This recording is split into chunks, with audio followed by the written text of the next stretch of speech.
Okay, guys, we're back to do the application question. So the application question for today is going to be so. Let's say that who can we use today? Who have we not used in a while? Let's say Crystal is wanting to send a candle to me because she knows I like candles, and she wants to put it into a box that she's going to send to me. And the candle is, let's say it's 17. So she's going to send a candle, and the candle is 17. Let's say 17 inches long. It's a long candle. Wow. And she's at the mail. She's at the post office, and she's looking at different box options to send it in. Now she can't send it, so she can't send, and no boxes fit the candle going horizontally. So she's gonna have to send diagonally, with the candle being kind of. If this was the candle.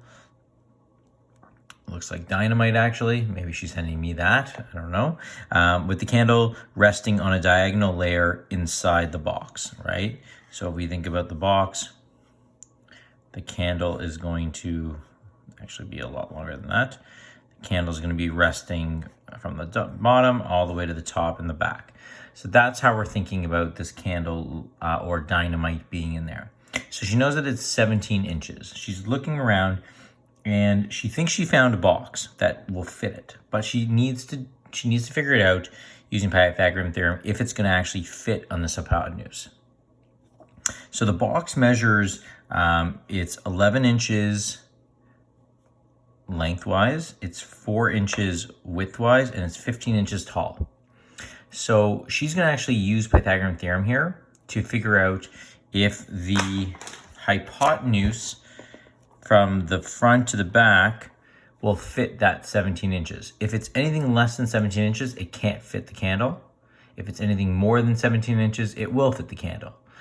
So I'd like you to know what you, now knowing what you know about this Pythagorean theorem using 3D, I would like you to take a second, pause here, and please try to solve this, okay? And tell me if you think that Crystal's candle or dynamite that she's sending me will fit, okay? Go. Okay, so you're back. We're gonna see if the dynamite that Crystal has decided to send me during this isolation will fit in this box, right? This is the biggest box you could find. We know that the candle, because it's 17 inches, it can't go horizontally. So, and it can't go vertically because it's too, but will it fit in that diagonal way? So let's plug in our numbers. We have 11 squared plus 4 squared plus 15 squared equals c squared. We know that that's 121 plus 16 plus 225 equals c squared. I'm gonna have to use a calculator on this one, guys, sorry. 121 plus 16. Again, I'm so sorry. Usually I have all my math done beforehand, but I didn't really have a lot of time. And the baby was crying. The pacifier was out. Mrs. Berger had to wake up. And so that's why I'm a little bit late coming back to this. Okay, so we got 362. We're going to square root that, 362. And we're going to find out, that the square root of 362 is 19.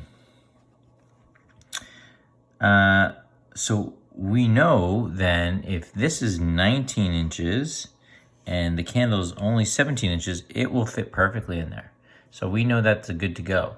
And this kind of question is going to come back in your exit card today, which the exit card is actually based on a question that I would have put on one of your tests that we would have had if we were in school. So it's a really good measure of your understanding. If you don't get it, that's okay.